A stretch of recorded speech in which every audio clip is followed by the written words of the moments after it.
यति एउटा कुरा राम्ररी बुझेका भए यत्रो तनाव पनि हुने थिएन, यति भौतारिनु पर्ने पनि थिएन र गएको 1.5-2 वर्ष अगाडि नै हामीले घर किनिसकेको हुने थियौँ।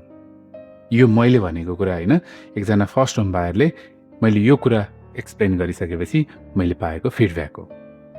आजको यो भिडियोमा म मेरो स्क्रिन सेयर गरेर कसरी मेलबर्नमा $7 लाख को घर 5% भन्दा पनि कम डिपोजिटमा लिन सकिन्छ भन्ने कुरा यहाँलाई एक्सप्लेन गर्न जाँदैछु।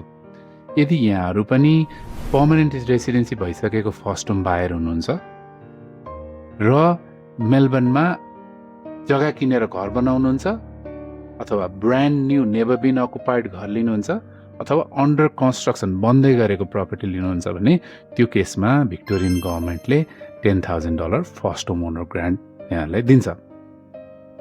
यदि हजुरले किनेको प्रपर्टीको पर्चेस प्राइस $700,000 भए पनि तपाईँले कन्ट्र्याक्ट साइन गर्ने बेलामा $1 लाख बराबरको प्रपर्टीको काम कन्स्ट्रक्सनको काम हुन बाँकी थियो अथवा तपाईँले आफैले जग्गा किनेर घर बनाउनु भयो भने त्यतिखेर यहाँलाई स्ट्याम्प ड्युटी लाग्दैन।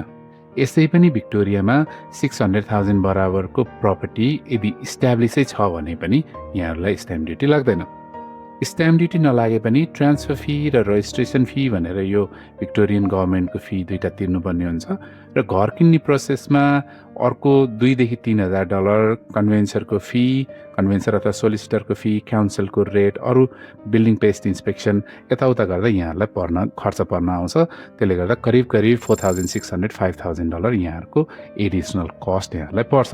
त्यसले गर्दा $700,000 को 5% भनेको $35,000 र यो अर्को $4,600 $5,000 गर्दा करिब तपाईँहरूलाई $40,000 टोटल पैसा चाहिने हुन्छ। त्यसमा $10,000 जुन यो गभर्मेन्टको ग्रान्ट छ, भिक्टोरियन गभर्मेन्टको फर्स्ट होम ओनर ग्रान्ट, यो चाहिँ तपाईँको सेटलमेन्ट भन्दा पहिला नै यो ग्रान्ट अप्रुभ गराउन सकिन्छ। त्यसले गर्दा यहाँले आफूसँग करिब $30,000 जुन $700,000 को प्रपर्टीको 5% भन्दा पनि कम पैसा हो, यतिमा यहाँले $700,000 सम्मको घर भिक्टोरियामा लिन सक्नुहुन्छ। यहाँ पनि पहिलो घर लिने सोचमा हुनुहुन्छ र यस्तै खालको केही क्वेसन छ जोसँग कुरा गरे पनि फरक कुराहरूको मात्रै ओपिनियन पाइन्छ, तर कन्क्लुसिभ कुरा कसैले पनि भन्दैन, बुझ्नै सकिएन भन्ने खालको गन्जागोलमा तपाईँ हुनुहुन्छ। त्यस्तो खालको क्वेरी तपाईँको माइन्डमा छ भने मलाई यहाँले निर्धक्क साथ कन्ट्याक्ट गर्न सक्नुहुन्छ। हजुरको दिन शुभ रहोस्।